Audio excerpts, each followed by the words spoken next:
Welcome to GAN TV, a production of Global Affairs Network. I'm your host, Malik Lenzanza. Today, we have our favorite life coach, Miss Smiley, is back in our studio. Welcome, Miss Smiley. How you been Hey, doing? I'm good. How are you? I'm doing pretty good. I know it's been a long time since we talked, but we're still happy to see you back, dropping some knowledge. 'Cause you know you love to talk about people's mind. I do. Yeah, so you're a life coach. Some people have, always have difficulties making the difference, having the difference between a life coach and a therapist. But it looks like in long term, whatever you do, it seems to help people emotionally. Yeah, I Do you try. think what's the difference between the two, the therapist and Well, life coach? definitely therapists are more educational driven in years of school. I think for me, life coaching is more of a kind of I see the problem, let's solve the problem quickly with applicable solutions. So within the first day, I'm giving direct instructions on how to basically solve the problem. It doesn't take me personally a very long time to kind of say, sounds like this, and then let's go this route in solving it. So um, it's more of a quick cause and effect diagnosis. And I like to call myself a mental reorganizer. So a lot of times it's how people think about things that's causing the biggest problems in their life. And so it's me giving them a different way to view things so that they're not feeling as much anxiety or as much depression, and get that kind of worked out of their system a little sooner by reorganizing how they're thinking about things. Absolutely. But before we even deep down into this conversation, you do have a business. This is something that you do as a business, and I Correct. just want you to remind people who are watching the name of your business and also some information, because what happened, we get deep into the conversation, and before you know it, we even forget, to tell people about your business. But you Correct. do have a business, and you're certified to do I am a that. certified life. Yes. Finally got the website between last time and this time. Got the website up. So Confi CONFI lifecoaching.com. And you can set up your appointments through there, ask me questions through that website, contact me. So yes, it is a business. If you are comfortable or you want more information or you want a session, you feel like you've been stressed, depressed, trying to figure out relationship, whatever. I have so many different fields that I work with. But yeah, if you want some mental health reorganizing, you can reach me there. Absolutely. As a matter of fact, what I'm gonna do is I'm gonna post that website link so people can see. So it's already been posted on both YouTube and both of my platform, Global Affairs Network, both French and English. So yeah, I'm absolutely listen. That's what we do all day.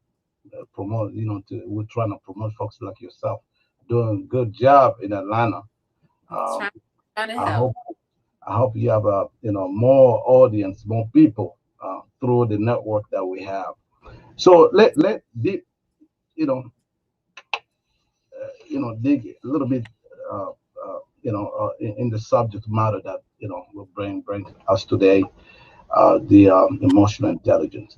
That's a big piece. It's a big one. Now, somebody's watching this and is wondering what is this tool talking about. Can you please maybe start to give the definition, the way you understand it? What do you mean by emotional intelligence? So emotional intelligence very basically is you understanding your emotions and also understanding other people's emotions. So for instance, a lot of people don't know that they may be irritable simply because they're hungry. So that is kind of the baseline of emotional intelligence, knowing and understanding hopefully an array of emotions and being able to identify them within yourself and seeing that in other people. or being able to recognize those in other people. So being aware of emotions is emotional intelligence. Absolutely, absolutely. Well, you know what? It looks like most of your focus has been black male. It seems to me you being a you being a daughter of a black male. That should be the beginning of your observation. You observe first your dad, and then male black male around you. Understanding that human minds operate the same way, but we do have different experiences. Right. So, as far as your experience with black male, what you have observed, what you have noticed when it comes to the way we express our emotional intelligence. All right. So I'm gonna take you down the long path for this because it's really Okay, important to understand take your time. It's your time. that. First, it all started with slavery. No, that's not necessarily true. That's just it's a fun joke, but there was a shift in at least the African American male perspective of what emotion is and available. So I like to remind people Emmett Till, Jim Crow laws were only 60 years ago. So that's a grandparent for those of us who are 80s babies, about 70s babies. They lived through segregation. So as Black men went through the transition from being Africans to African American and going through slavery, in slavery, as a Black man, you could have a happy day and say, "Oh, I'm in love, I'm going to get married." But if you're in love with the slave master's, you know, girlfriend, you could find either that woman murdered or sold off or raped in front of you. You can get married and your whole family is gone the next day because someone saw joy on your face and you weren't allowed to be joyful. Moving into the Jim Crow era with the African American man and sometimes women, a lot of times women, you were also again not allowed to be happy. Simply walking down the street and smiling was not allotted to you because you could be murdered, lynched, kidnapped, tortured, all of those things for simply smiling. If somebody felt either why do you feel you have the right to be happy, or if you're smiling towards the wrong person, again, Emmett Till as an example. So throughout generations, it's been embedded in DNA to say, I'm not going to smile. I'm not going to show emotion because that could actually mean death. And so African American men have really kind of bottled their emotions down to, and this is not everybody. I know everybody tries to do too general or too specific, but a lot of African American men have bottled their emotions down to two, which is either anger or contentment. So a lot of times when people are angry, what they don't express is the actual emotion of disappointment. So some men have gotten, berated by their dad, but their dad just didn't even know how to identify the emotion of, I'm disappointed in you, son. They didn't know how to identify, that I'm hurt that you did such a thing when I've tried my best to raise you well. They just got the anger. And contentment is just, what we see a lot of times. You say, how are you? And you go, I'm good. How are you? I'm okay. There's no high or low. It's just either, those two. And so really growing the emotional intelligence of Black men is definitely something that I do.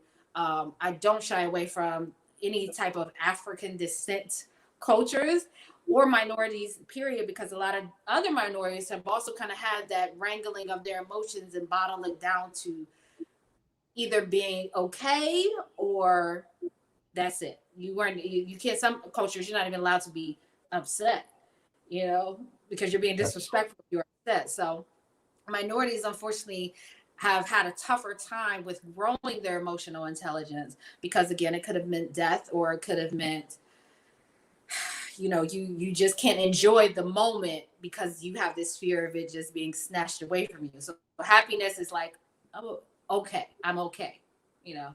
So yeah, long answer, but there's a history behind the lack of emotional intelligence in minorities, period, but especially Black males.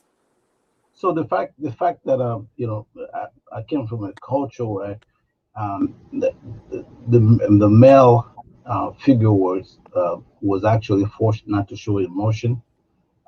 Like they always remind you you're a man. That means that you always have to suppress how you feel about stuff. If you have a loss or whatever stuff, you have to suppress those emotion. I don't know if this has to do with any work that you you do, and is that anything to do with whatever you're trying to express here? The fact that we some culture where some African culture, because I was born in Africa, Mhm. where a male is not expect nobody, the society don't expect you to be to express your emotion. Okay? No, Is especially that something good? Is that yeah. something good or Oh, is it detrimental something? to our health?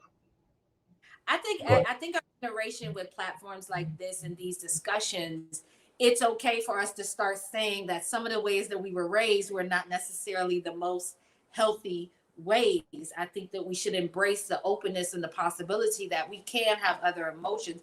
And you bring up a good point. Where I initially made the joke, it started in slavery. We have to be very clear. Some of the African cultures that we descended from were just as you are speaking of. Men are strong. Men don't cry. Men don't get sad. Men don't feel bad or have bad days. But I would suspect, although I will never be a man, when you have all of that pressure, you do get exhausted. You do get sad. If something major happens in your life, you have a breakdown from it. And it can be very lonely to feel like you can't express that without being ridiculed or shamed or felt or being made to feel even worse by family members or friends because you're having emotions that everyone has. So absolutely that's what I'm talking about. um it's not a healthy, I don't think it's a healthy way. I think everybody should have a safe place to express whatever the emotion they are feeling because we all have them. And the more that it's suppressed, the more people run into things like depression because they have no way to deal with it or even identify. And if you can't identify, how do you get help for it? And a lot of times that's where you lead. You see generations where you say, "Oh, alcoholism run through the family," but no, the fact that they could never express they were hurt or being abused or molested and raped through generations. That's why people continue to do things like grow addictions because it was easier to throw a drink back than it was to talk to somebody and say, I'm hurt or I'm being hurt or I'm being, damaged or someone's taking advantage of me. And now they're depressed, but they don't even know what depression is. But the only thing that fixes it is a drink or a drug or another kind of addiction where they get a high and it takes them outside of the feelings that they felt. So a lot of generations, it wasn't even addiction that was the problem. It could have been depression from a source that was never addressed. But it's generational now because you were taught handle it with a drink, handle it with a drug, handle it with this addiction. So do I think it's healthy? No, we can't always say it started in slavery. Even some of those very masculine ways of being a man can be very damaging when men don't have an outlet for their emotions to say, I'm hurt, I'm sad, I'm depressed, I'm exhausted, I'm overwhelmed. And those tend to be some of the main emotions that men have, but no outlet to actually get them out. But that can also be the expression of love, because we only see the suppression of those emotions that can be dangerous, detrimental for our lives. But we also kind of under play the fact that even the expression of love can also be in the same packet, because there's some male that have a hard time expressing the very love for their loved one. And the reason why I want to touch a little bit on that, because you wrote a book. You wrote a book. I want to bring that up at the top of this conversation. You wrote a book called A Father's Gun. And in that book, you very at the beginning, you mentioned the lack of that kind of love from a father. The lack of the expression of love can be by words or by action. All of that also, do you think that really is a part of what you're saying right now? Definitely. I mean, my father was, and I've learned to forgive, but my father grew up in, again, that Jim Crow era where you went to a veterinarian's office in the back door to get your teeth pulled because you were not allowed in a dentist's office.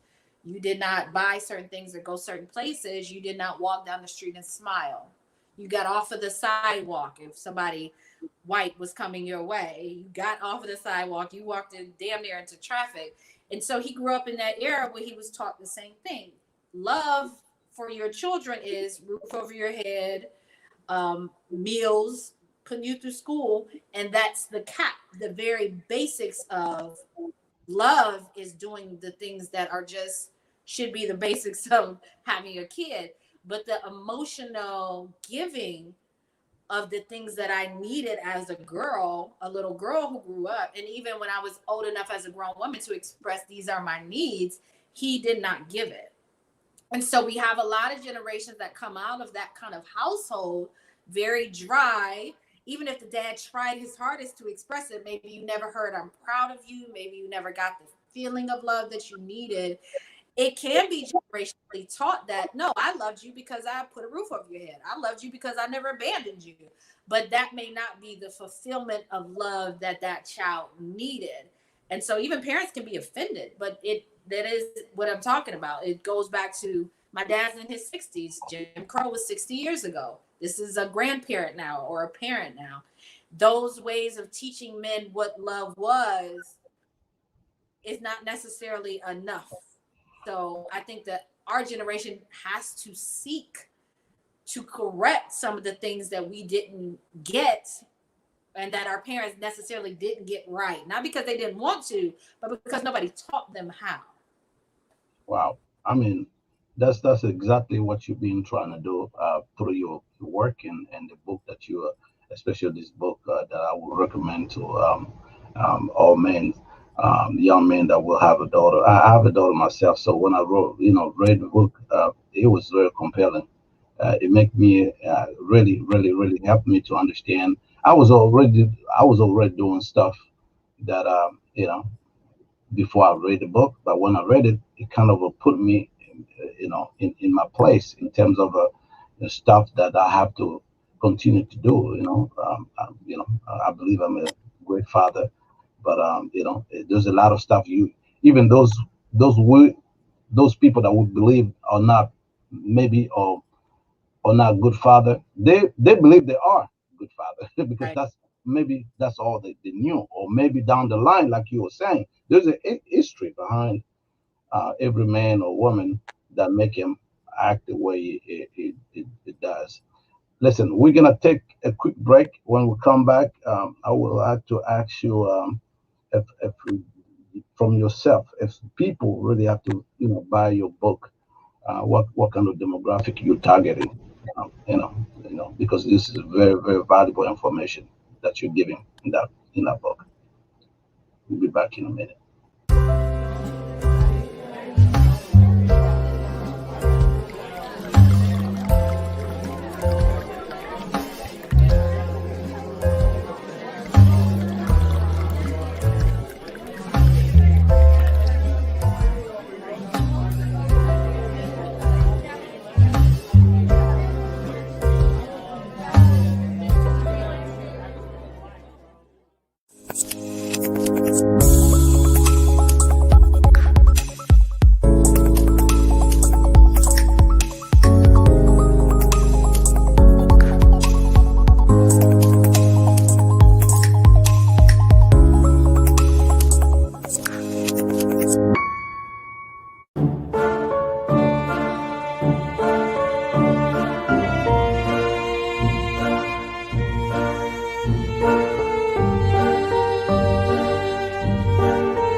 Okay, we're back with Miss Smiley.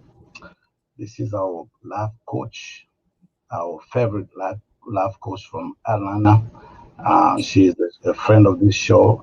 Just to let you know that you're always welcome here, especially when you come and drop the knowledge that people know. And but at the same time, what we want people to do is to reach out to Mrs. Smiley, a very good person, to schedule an appointment and I talk to her. She's a good listener. She will listen to you and help you out. Don't suffer in your corner. Remember, I always say that don't suffer in your corner by yourself. Just talk to her. She has some.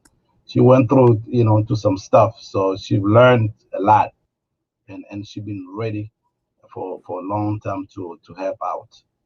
So before we went on a break, I was asking you about the this book, and I keep insisting on this book, Father's Gone, A Father's Gone. Would you really advise to really, read this book? Uh, Demographic. What demographic do you think will be more beneficial? Reading this book. Definitely any man who has a daughter, any uncle who is kind of the substitute for maybe a father who's not absent, who is absent. Uh, Women, grown women.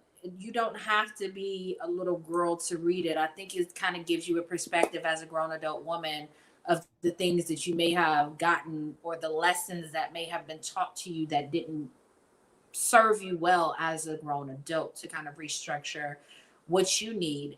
And little girls, I think there are a lot of disappointed young women out there who are wanting an idealized version of a father and not getting it. So I would say about 10 and up,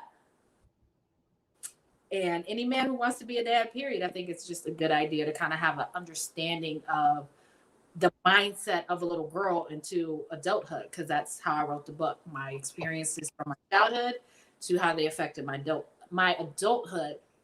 So right up in there, the dads that are the dads to be, the daughters that are the daughters that will grow up to be, affected by dad's actions. It's a great book to read. All girls, women, period, for sure. Absolutely. Listen, there's some quote that kind of catch my eyes. In your book. I told you I did my research, I, so I'm I just gonna read read my book one. a long time, so it's interesting. What Let, have let I? me let me let me read one of these quote, and then I'm gonna let you try and elaborate on it. You said in quote. I mean, this is somebody else. I think it's somebody else quote. But I would like to ask you your perspective because it looks like you like that quote. Uh, and the quote goes like this.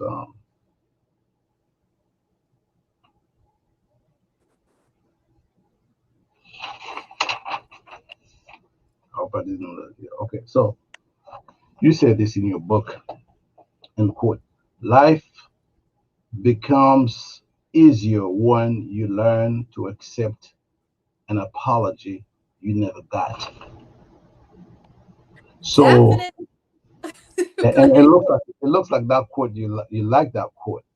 But the reason why I'm asking this question because you start this conversation when I asked you the first question by talking about the history of the African diaspora, the African people in this country.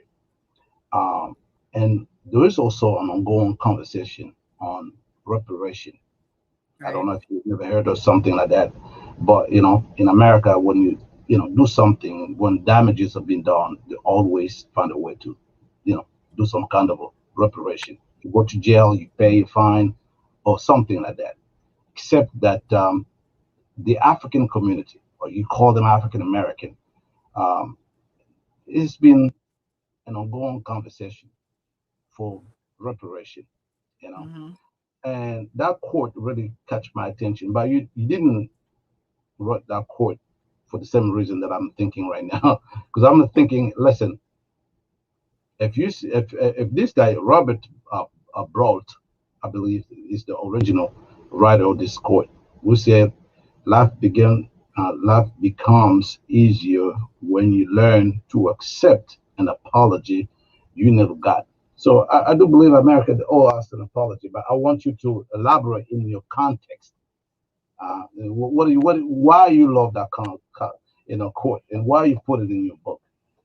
Well, as you said, I was not the originator of the quote. I love it because I think it speaks to the fact that there will be a lot of people who hurt you through life, some family as well, and they're not going to apologize for it.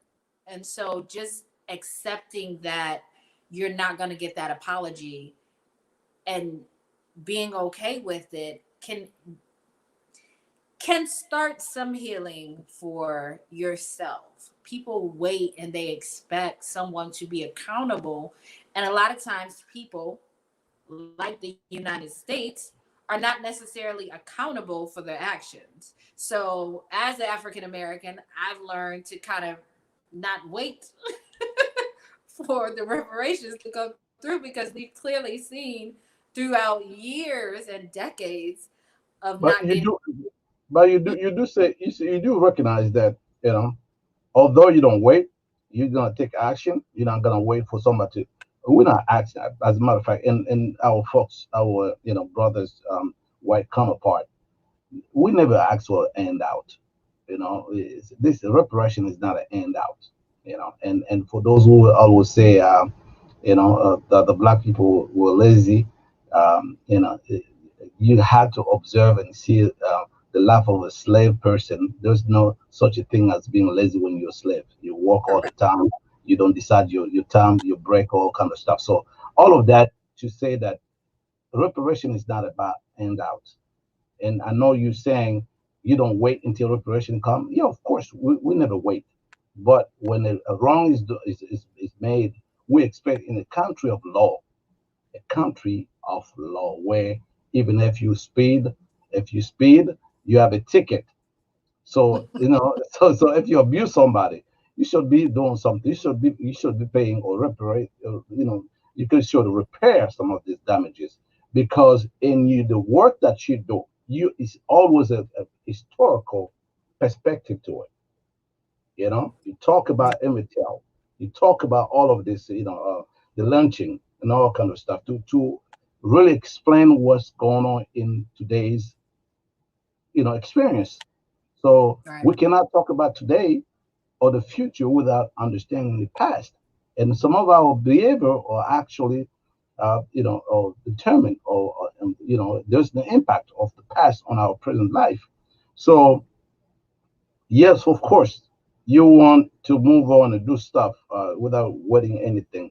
But when you accept that life becomes easier, it shows somewhere that although you are moving, doing your own stuff, but the fact that somebody even apologized to you, it puts you in a ease mental, talking about mental health.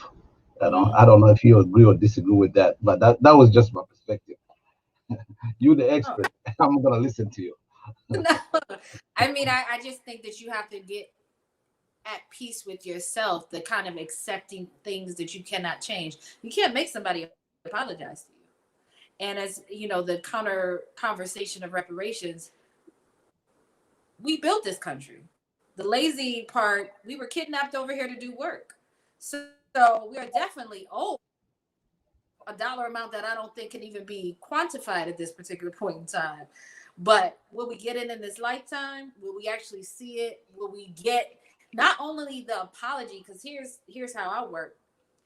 Atonement is one of my favorite things. Atonement means not only have you apologized, but you have tried to correct the wrong and you now have changed behavior moving forward. So you've tried to right your wrong as much as possible. You've apologized, and moving forward, you have active change behavior. That's atonement for me. We haven't seen it in the African American community with the United States. There's even this denial that racism exists around the world, as we just heard, you know, Meghan Markle and the Prince talk I about their was, I treatment. was, I was, I was even coming to that, You but know, my bad. I got to for you. you read my Yeah, mind. we, Go ahead, people act do like your things thing, don't Miss Smiley. exist. So how do you move forward when people don't acknowledge that things have actually happened? So when it comes to an apology, simply put, with your mental health, sometimes just realizing that person may never apologize to you. They may not even be sorry. They may not even believe that they did that thing to you. So waiting for somebody to have that accountability, especially when that accountability means, as the United States, we still have a race issue. As you know, the UK, you still have a race issue. As a person to person relationship, something, it's not about that you're not worth the apology. It's just that person has an issue. So it just, to me, it's a quote that I like because you have to learn that you can't make people do anything, can't control other people, and taking a deep breath and moving on, that that person is just who they are. You may not get that emotional closure or atonement from that particular person, and you just, the best thing you can do is just accept it and move on. You can't make Yeah, people. yeah, absolutely. No, I agree with you. But at one point, a nation, it's not always about individual. It's about the nation. In order for people, for a nation to heal, we have to, at one point, we have to recognize. We have to recognize, and a part of the healing is also is the teaching of history. You know, here in America, history, especially when it comes to African people, the history have been falsified. So you have to tell the truth, what really happened, to these people, the so-called African American. You have Mhm. to really tell the story the way it was, the way stuff happened, because Right. a lot of this problem that we're trying to figure out today have really their roots in the past. So America have to. I don't know if I told you I'm an educator by trade. Mhm. I've been in education, yeah, like 13 years. As an educator. So it's our job to make sure that we teach generation to come the real story, and if people know the real story, and then we can avoid behavior like see Pierce Morgan.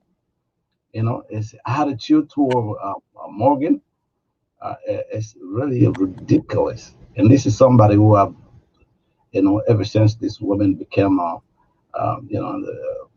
princess, is out, it always been on our case, for one reason to another. But you can feel like people who don't have a sense of history really take everything for granted, and always have that so-called light judgment on serious issues, you know serious issues. So we have to do the best we can to teach history, and we also have to be sensitive. If you understand the history, then you become sensitive, when you deal with people, especially in the diversity of culture, like here in the United States, or even Great Britain. The Now, thought. where did you teach? Was it here? Yeah. So I taught okay, now I can say I taught like it's a middle school. Okay. I don't know if I can say that then. Okay. So the middle school is called at the Academy Public Charter Okay. School. I stayed there for like 13 years. I was yeah, yeah, teaching, and then administrator, that kind of stuff. Yeah. Well, I think a big problem is that the history that is being taught, bullshit. I don't know. We never Yeah. covered it, but it's not true. And so when we see school books of slaves smiling like they were enjoying their day, this is not necessarily the depiction or the truth of slavery. And so a lot of people stay arrogant because, or ignorant because it's convenient. To pretend like we're lazy is convenient. To dismiss the fact we were kidnapped to do hard labor, but we could still be called lazy as a people, or our ancestors called lazy as a people, is convenient because Yeah. it feeds the narrative that, oh, we don't have to give you anything for your, generational struggles. The wealth gap is a generational problem that still exists today. But there's Um, a lot of us too. I'm sorry, Miss Marla. There's a lot of us too within the community that don't believe in that, in reparation. They don't really believe in apology. I, And sometimes it's like great intellectuals. I know one is one of the most public intellectual by the name of economics. Uh, I will tell you when I remember. There's a lot of us that don't believe that we have to, they have to have some kind of reparation. So always when it comes to us. it's denied. I, But everybody else around, the Japanese have their reparation, the Jewish have their Pearl reparation, Harbor. Chinese got, all of these people. But when it comes to the African, no. Okay, so I think some of them. I'm taking anybody's check that doesn't want it, but I think there are some who don't feel like they should have it, but I think the mass majority would definitely take their check. Like you said, Pearl Harbor victims were paid by the United States $20,000 and then some in different ways. And so when all these other cultures were easily apologized to, made amends financially for the fact that we built this nation on our backs, you know, I definitely think we are deserved more than something. 40 acres and a mule and some. yeah, I mean, and especially if your own government lied to you, that's the worst thing that can happen to people. Continue to Where's do the meal? Where's the acres? Where's the land? I mean, continue it's to do ridiculous. it. Right. You know, Continues to ways. I, um, so I mean, even the accepting an apology, the government lying, you can go into the Tuskegee experiment and us being used as guinea pigs. So the trust that the government is ever going to end up very low. But you can keep hope alive. But yeah, yeah. yeah, the 40 acre and a mule was a long, long, long ago lie. It's amazing. You in your book you talk about 10 lessons. I'm not gonna ask you to go through the 10 lessons. If there's some precious lessons among those 10 lessons that you would like for men to know, those who maybe plan to have daughters or who already have daughters, and this perhaps perhaps or maybe is something that you from your own experience. What are those lessons, maybe one or two, that you would recommend to men? I don't know if it's necessary book, but me as a mother, I have a six. Well, she'll be six this month. Learning that your child asking you why is not them being disrespectful. That's one thing I'm really having to stop myself and pause and go. She's actually wanting to know for understanding, not a disrespectful kickback to me because she's sick. She doesn't know anything. So the why is not them being smart or disrespectful. The why is them trying to understand more and more. The more I say why and I explain it to her, she goes, "Oh, okay." So I'm like, and it like it's a bit easier. Checking in with your daughter, asking her what she needs and what she wants, not necessarily you giving her what you think she needs or what you want her to have. I often say if I say go to the store and give me apples, I don't want you to bring me oranges because you believe I need vitamin C. Bring me apples because I was going to make an apple pie and I asked for what I wanted. Start to encourage your little girl to make up her mind and respect it when she does. The simplicity of even, I'm full. Well, finish your food. Well, the kid's full. Like we just eat it tomorrow. But some of the generational beliefs and teachings that we got were, I'm not gonna say we're so wrong. It was the best our parents knew to do, but believing your kid knows their own mind. They may not be able to make the best decisions all the time. But even in general, boys or girls, just really knowing that your child is able to make up their own mind. And if they say things like, you hurt my feelings, or, no, I don't want to do this thing, it shouldn't be so foreign for us to actually respect it because that little Mm. human knows something. So just kind of giving your kid, not that they need to run the show, don't get me wrong, but giving them a little bit more credit that they do know themselves if they don't know anything else. Any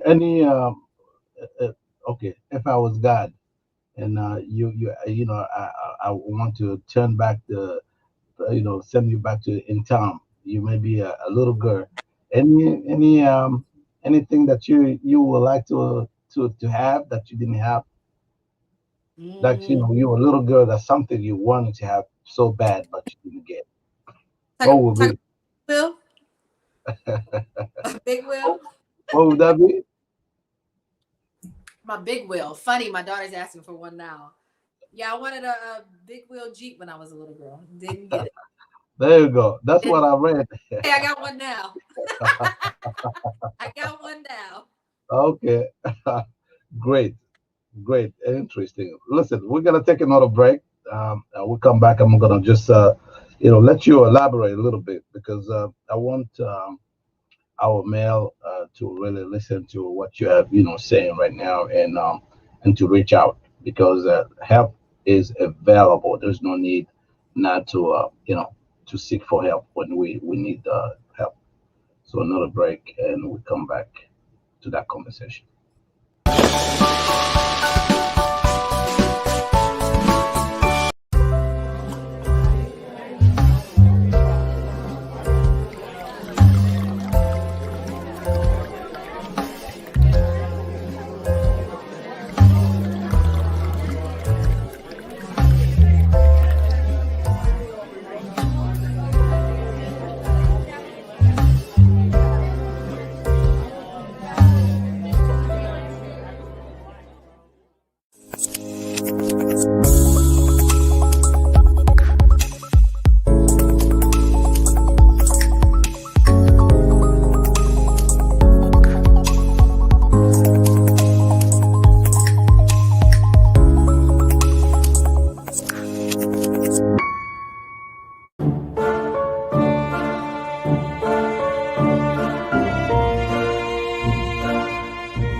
Look, leading can be tough, and leading without support, limited resources, an inexperienced team, all while managing work-life balance is even tougher.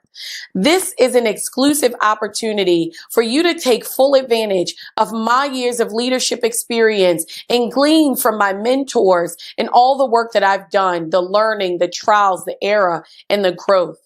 You're joining an ecosystem of believers, leaders, thinkers, and doers who are here to support your dreams, celebrate your wins, and encourage your success. Absolutely. That's my own friend.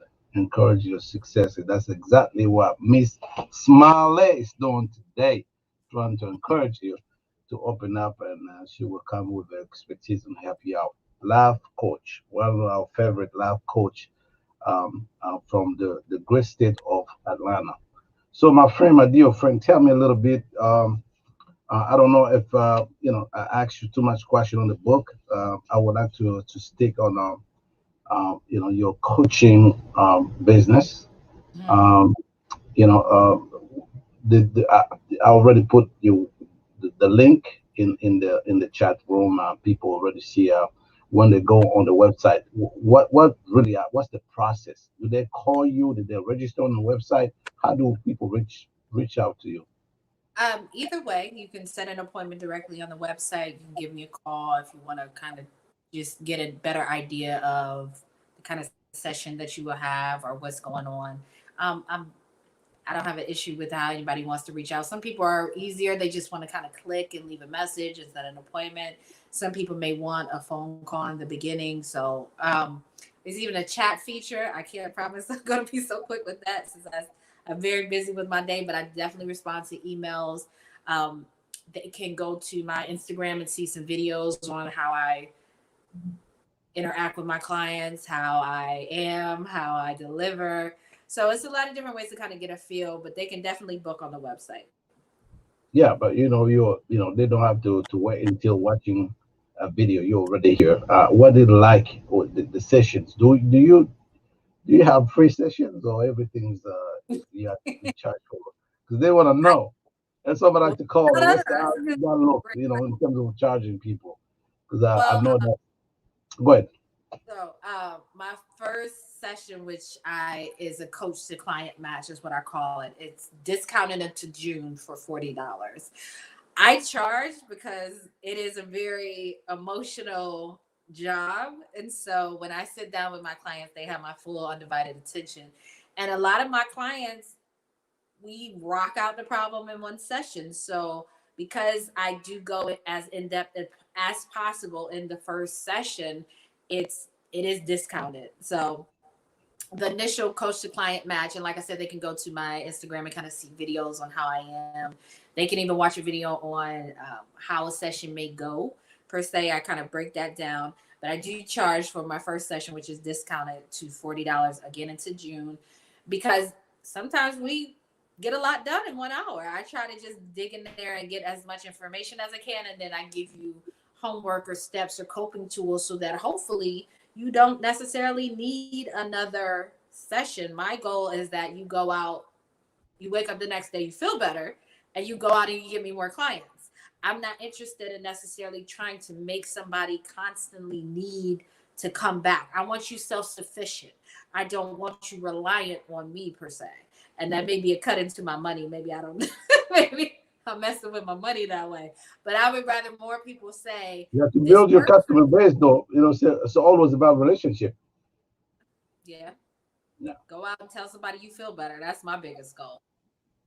Absolutely. Listen, you're right on time. Is for this show, especially when it comes to business, is 45 minutes.